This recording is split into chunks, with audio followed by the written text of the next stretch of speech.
So this episode of Dragon Ball Super was pretty much a continuation of Goku trying to talk 17 into joining Team Universe 7. And to be fair, before the Galactic Poacher showed up, it looked like 17 was about to join the team anyway. But I'm glad they kind of uh, gave us more development with 17 and his character. So we see the poachers show up, and they're pretty much, I guess, sucking up all the animals, including the Minotaurus, into the ship. Now, we saw the Galactic Poachers in the previous episode. According to what he says, uh, he's gonna sell. Obviously, that's the main target, the Minotaurus, because obviously the rare horns. Apparently, contains some minerals to make it possible for immortality. I don't know if that's the truth. I doubt it's the truth or not, because this guy was lying pretty much for the entire episode. Goku and actually 17 actually board the ship with instant transmission, and they're pretty much taking care of fodder pretty easily. But 17's like, don't destroy the ship because you'll destroy the animals. And it kind of gets serious to the middle part of the episode, but then you realize I don't think we got his name. At least I could be wrong, but I'm just going to call him Galactic Poacher because this guy was nothing in the end. He actually made it seem like he's going to self-destruct along with the ship and killing all the animals. But obviously he was bluffing, because actually then they called him out and that said, no, this guy's bluffing. Even before then, you can kind of see, because he was sweating and he was delaying pressing the button. Turns out it was nothing more than I guess a party streamer. And actually Goku and 17 were trying to bicker one another to see who was going to take this guy on, because they thought he would be the strongest since he was the boss. No, not the case at all. 17 goes ahead. Yeah, I mean, he actually does try and launch a couple of hits against 17, but I mean, come on, it's like shooting fish in a barrel for Android 17. And he just try and talk his way out of it by saying, oh, he's going to blow up the ship alongside the animals and everybody else.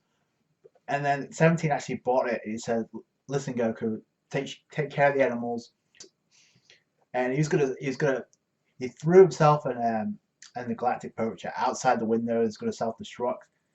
But it's like Goku just went Super Saiyan Blue. By the way, that right there, I mean, it's not the first time we've seen Goku fight in space. He did it with Beerus, and now we see him pull instant transmission going Super Saiyan Blue. So what the fuck's going on with that? Ironic, because a lot of people said if it came to a fight between Goku and Superman can survive in space, but Goku can't, and yet twice he's fought in space. So and this time he actually used instant transmission. Granted, it was brief, and actually they went to King Kai's planet. It was pretty much a recall of what happened with Cell, because at first it seemed like he was going to self-destruct and take King Kai's planet.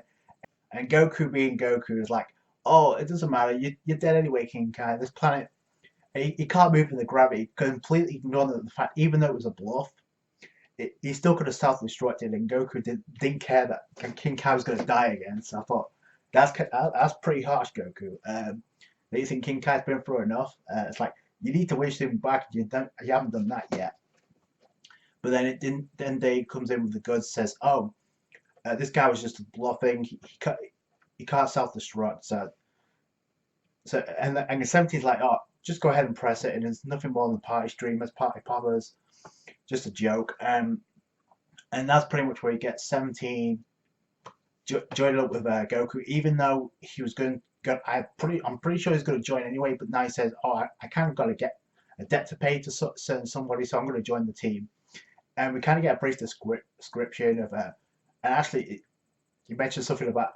He asked about Krillin, my brother. Is like, I guess, brother-in-law. And Goku's like, yeah, he married 18 and all that, and he's joining now. He's stronger too. But Majin Buu's joining, and 17's like, oh, the guy who you beat with the spirit bomb. But Goku's like, yeah, but you turned out good in the end. And Goku mentioned something very interesting, which I guess it's just standard knowledge with any DBZ fan, but it just kind of to put it into perspective, the journey. It's like he says that Tien, Piccolo, and Vegeta are all part of this team. We know they're going to all be a part of the team, but they're past enemies of Goku. So I thought that was kind of interesting that Goku actually brought that up. But now they're fighting on the same side, actually we get the send off with Goku and 17 joining. Apparently 23 hours are left less than a day left before the Tournament of Power actually begins. Speaking of Piccolo, well, before I get to that, we got Beerus. He had a bad dream. It looked like Goku's going to die because that guy, he was going to press the button. It looked like it's self-destructive, but it's like, no, there's just a dream of Beerus.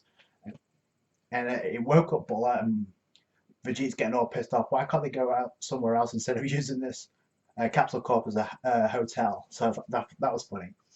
But it's like, now let's get into the more intriguing part, which is the preview, in my opinion. And finally, Piccolo is training Gohan. Gohan is finally going to get his ass into gear with some training, long needed, long overdue. Gohan versus Piccolo. The fact that Piccolo's just as much getting some development as Gohan, that's going to be good. I obviously he's going to go back into Mystic form. That's obvious. I don't know if he's going to awaken a new mode. I doubt it. I seriously doubt it, just because there isn't much time. If there is he going to go Super Saiyan Blue? I don't know. But I will say this: as of right now, it does seem promising for Gohan fans, especially by the end. You see him powered up. It looks like it got Mystic, but he's got a long way to go. So we'll see. But other than that, it's a straightforward episode. I mean, you knew it was going to lead to 17 joining rather easily, to be honest with you. But no, it's just more development of Android 17, and now we can move on to Gohan getting some well-needed training with Piccolo, and we can get the rest of the fighters a part of Team Universe 7 with 23 hours remaining before the Tournament of Power. So that's it from me. Thank you so much for watching. All in all, it was a decent episode, I guess. It was a straightforward setup episode. Obviously, people are going to be talking about the preview just as much, but now we've got 17 and part of Team Universe 7, which we knew was going to happen. But that's, again, if you enjoyed this review, give it a thumbs up. I appreciate that. Don't forget to subscribe to the channel for more Dragon Ball Super. Comment, rate, subscribe, your thoughts. Catch you guys later. Bye.